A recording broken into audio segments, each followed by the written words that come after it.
Welcome to Art Insider. I'm Peter Nagy. In the past 10 years, we've witnessed revolutions, both in the world of telecommunications and the world of photography. Today, we all walk around with cameras all the time, and in a matter of minutes can send pictures all over the world for no cost at all. But where does this leave the professional photographers? Those who have studied their craft and honed their skills in order to make images for a living. Today, we're going to meet 4 different artists who use photography in very different ways.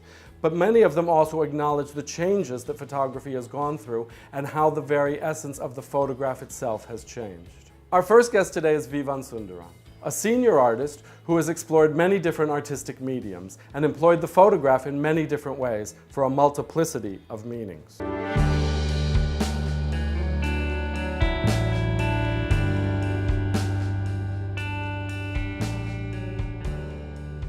You were certainly, in the context of India, one of the first artists who wasn't trained as a photographer to start using photography as a medium. Yeah. How did that come about? Well, if I use the word archive, and I in fact titled the show called The Shergill Archive, referred to looking at my cupboard and the family album and found that Amrita Shergill's father, Umrao Singh Shergill, took photographs of the family, which from the late 19th century, once the camera became freer, everybody took pictures of their family, and the family album became a repository of information.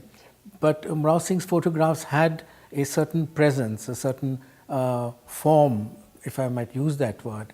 And so then a relationship of making art from the found object was already part of my vocabulary. And so to take up Umrao Singh's photographs and title a show called The Shergill Archive was the first initiator to represent his work, and there those photographs were not manipulated as subsequently in 2001 when I started doing this series called Retake of Amrita Compositions. Because in the Shergill Archive, it's using the photographs in that sort of almost like a Cornell box at times, with letters, with other memorabilia, things about the family, and putting that together into a larger body. So it's not just the photograph; it very much is. Yeah, it is represented within these containers of the boxes. And it's a sculptural project, really. Yeah, very much it has so. a very sculptural form. So then you go to the next step where you're just using the pure photograph, and what you do, you took your grandfather's photographs and digitally combined them with excerpts, details from Amrita Shergill paintings. Yeah, right? Well, it was many things, but even in the Shergill Archive, my interest in the narrative was already present, and the photograph was still an analog, means that it was not manipulated. And in just the way I arranged them, photographs of what I called father and daughter on a kind of 2-layered sequence, so that it became a narrative. His 84 years and her 28 years, and they are like together in Paris. So then you read them as a narrative. I'm establishing a relationship, say, between father and daughter. But once I come to the age of the digital, and where I could then manipulate and put in from different periods and places, relationship of Umrao Singh to his wife, to Amrita, and then Amrita's relationship to her sister, to painting. So a whole series of narratives emerge. So as I say, the digital is actually telling a lie to tell a new story or a new truth. And that's how that whole series evolved. Our next guest is a renowned photographer who has diversified her practice in order to expand upon her identity as an artist. Dayanita Singh's thoughtful responses to the production, presentation, and distribution of photography today have led her to ambitious new forms, which straddle the genres of publishing, exhibition design, and curatorial study.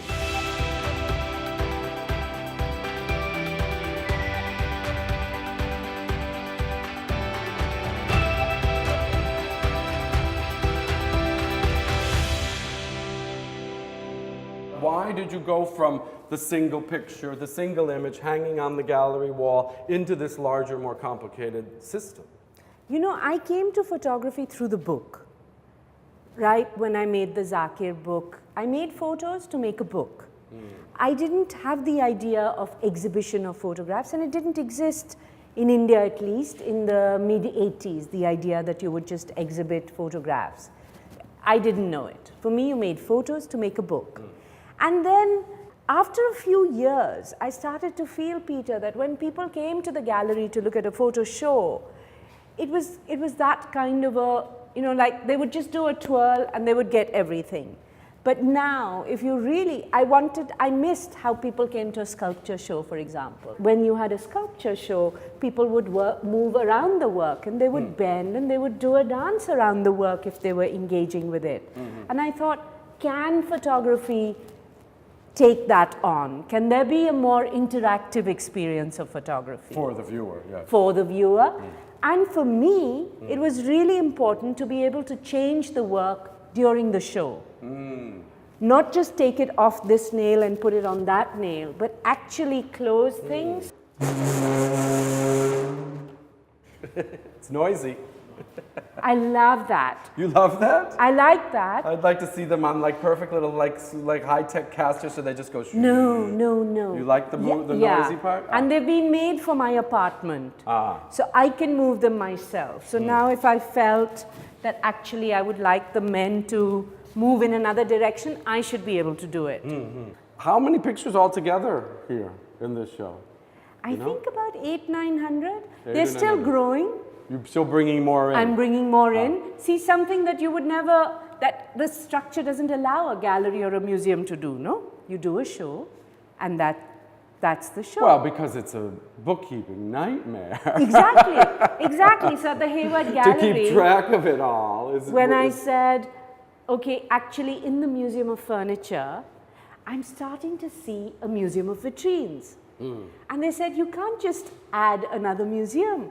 But because I had these little boxes, the mini museums, I put them on the wall and I said, that's it, that's Museum of Vitrines. I see. So I made a structure, so it's not a nightmare for you, but I can keep on expanding it. Look, I would like to do a museum of flooring.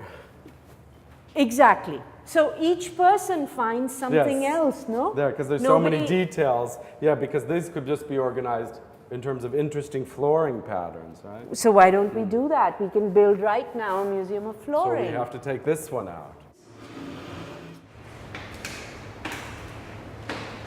So yes, so these which two, one? This one, no, not that one. This one in the middle and this one over here. Okay. Let's not do carpeting, let's do terrazzo. Terrazzo or stone. I think, wouldn't that be nice to have a terrazzo museum? That's what we'll do. But I don't know. But this is parquet, but I like this one. So this one with the charpoy, or it's that's good. This one? Yes, please. Can you put it in the front? You don't like it at the back? No. I want it push, pull, push, pull. Yeah. Go away closer. We'll use this one with these pebble. Welcome 1910. That's my house. That's Goa? Yeah. It says 1910 there. I'm not seeing it here. It's sort of interesting. See, I could never ever do this in any museum or any gallery. No, you're doing it in a museum right now. So I built an entire structure to be able to do exactly this. Yeah, well that makes sense. Peter Nagy walks in, we decide to make a museum of flooring. We make the museum, we put a label, we make a little catalog, it's done. I never liked the single image. I always wanted to put my book at the back of the frame. But everyone said a book is a book, an exhibition is an exhibition. And so now, basically these are large books. Yeah. There's the spine and there's the front cover and the back cover. Yeah, that's true. And out of it come little pages, if you Well, like. they're sort of like a Rubik's Cube. You've gone from the sent a letter and made it into like a Rubik's Cube, so it goes. It comes directly from sent a letter. Thank you, Danita. This has been amazing to see how flexible and how it's kind of confusing at the same time. Well, I want it to be. I'm tired of photography spoon feeding and photography exhibitions spoon feeding the reader. I think the reader is far more intelligent. Yes, that's good. And do you see more books actually coming out of this? Oh, absolutely. The book is really the heart of it. The exhibition is really the catalogue of the book. Oh, So the Museum Bhavan book will be out in the fall. Oh, so we'll look forward Another to, object. We'll look forward to seeing that. Thank you Yes, for me walking us too. through. We're going to take a short break, but when we return, I'll be speaking with Ravi Agarwal, an environmentalist who channels his concerns into a photographic practice.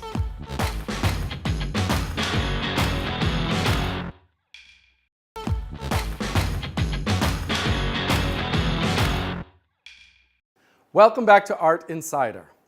Ravi Agarwal is both a photographer and an environmentalist, and his artwork examines multiple issues, such as the sustainability of traditional ways of life, or the photograph as a type of documentary evidence.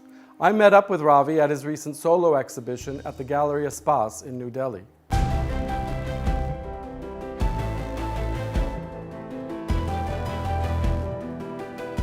Unlike, say, a photographer who would work with one specific format or medium or choose just to work in color, black and white, you've almost got every possible type of photograph going on here. As we see, we've got sets of black and white, we've got sets of color, we've got individual color, we have landscapes, we have still lifes, we have videos, and there's even a sculpture which we see recycled into photographic material. Talk, if you could explain a bit about how you make these choices. I mean, do you feel a bit schizophrenic doing this, or does a certain imagery, a certain subject matter speak to you saying this should be a black and white set, this should be a large color print? So, the photograph is essentially a document, and the documentary is a certain style of photography. I was a documentary photographer per se, but as a document, these are like notes. It's like a pencil and paper. You write what you see, you observe how you observe it. So to me, photography is just that medium now. And it's the primary medium I work with, and it's the primary idea of the document which I work with. But then what you do with it is completely entirely up to you. This piece behind us, which is called Lunar Tides, I mean, that's almost what you've done here. What have you done? You've shot a lunar tide at night over the course of a month, or? So this is shot over a period of a couple of hours, but this is shot on a moonless night with a torchlight. And I first observed the tide on a moonlit night, and it's like as the tide breaks, you see a silver streak of the water. And I wanted to recreate that idea, but I had two ideas when I was doing that. Firstly, it's 29 photographs of the tide coming in, and these 29 photographs also I want to link to the idea of the moon, because the moon it helps change the tide itself. And so the idea of ecology, I think, it's not an isolated force. We are also in a cosmic force of gravity and multiple forces, and we are interconnected in this globe. But also I wanted to think of my inability to penetrate into the darkness of nature, and I can only go as far as my torch, as my light allows me. In a conceptual way, we know nature in one knowledge form or another, but beyond that, we don't know what it is. There's some work upstairs, though, where you're literally documenting the engines found on the small fishing boats. So again, it's sort of like an indexing of different types of machinery and almost seeing them as sculptures. Sort of. And then there's the Sangam engine project. That's quite different. Can you talk about that? I'm looking at cultural landscapes which inform a relationship with nature. And I then come across Sangam poetry, which is ancient Tamil poetry, from 300 BC to 300 AD. That's what's remnant of it. And within that, there's a portion of Sangam poetry called Akkam poetry, which deals with landscapes, 5 landscapes. But those landscapes are internalized as feelings. And it's love poetry. So Naital, which is the landscape Tamil word for the sea, is internalized as the idea of waiting, or pining, or longing for your lover or your husband to come back, from the classic image of somebody waiting on the sea and looking out on the yonder. So the work Sangam engines actually talks about two languages of how we think of nature. One is the language of the engine, which is natural resource converted through technology into something called an engine. And the other is the internalized landscape of imagination, of the interior feeling. So I want to present this as two landscapes. Rahman is a man who wears many hats, but all of them involve photography and its applications. Architectural historian, political activist, graphic designer, curator, and chronicler of social change are some of the roles he inhabits, while always keeping the photograph as his central concern. We spoke to him in his home about his many different roles.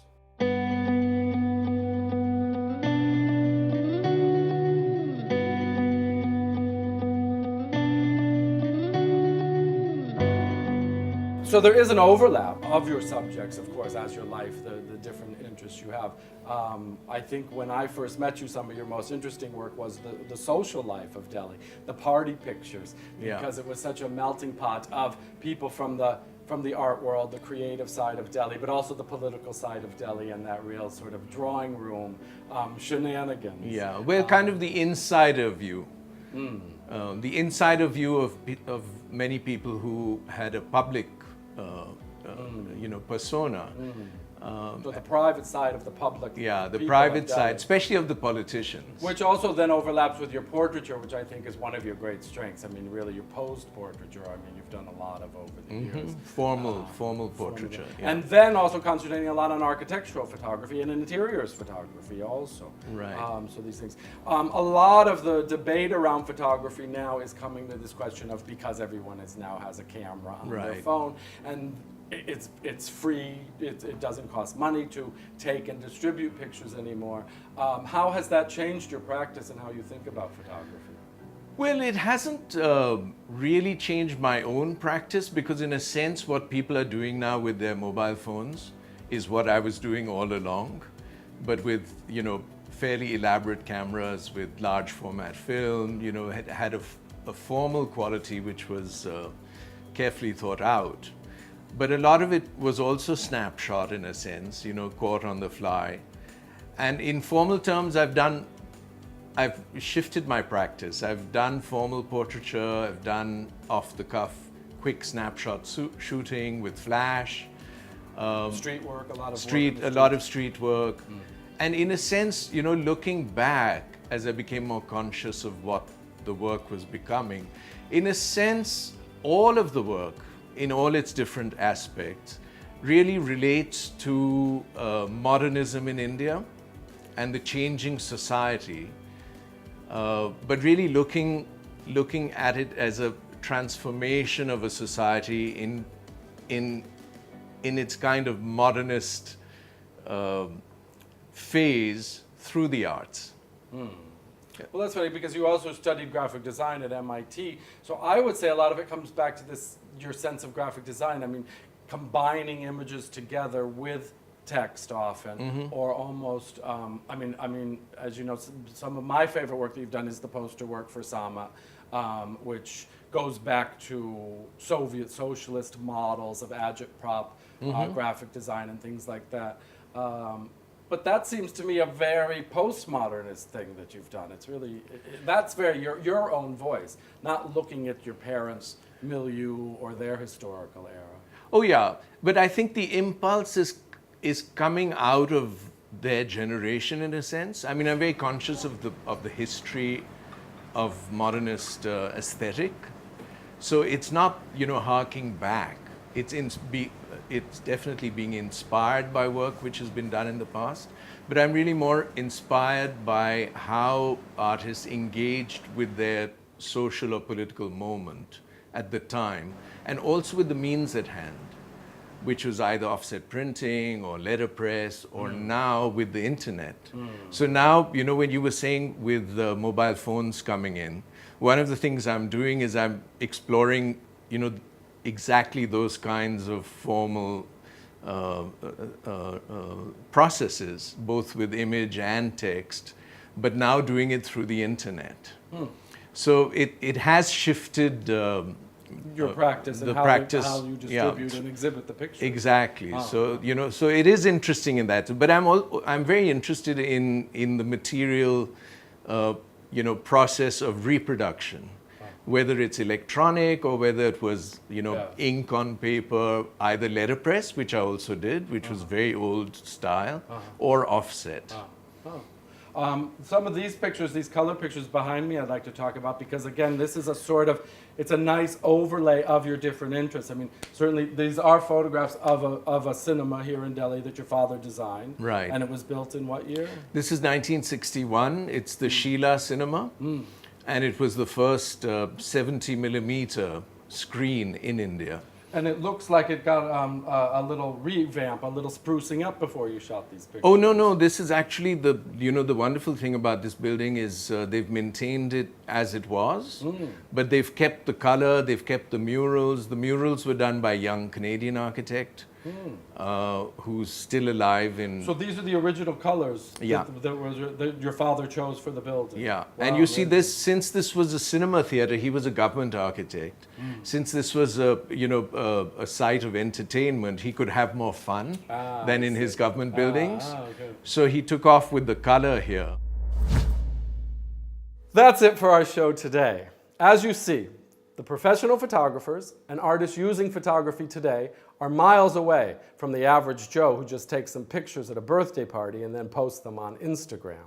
For these practitioners, photography is something that needs to be interrogated and repositioned, resulting in radical new ways of thinking about visual information and how it moves around our world. I hope you can join us next week for another edition of Art Insider.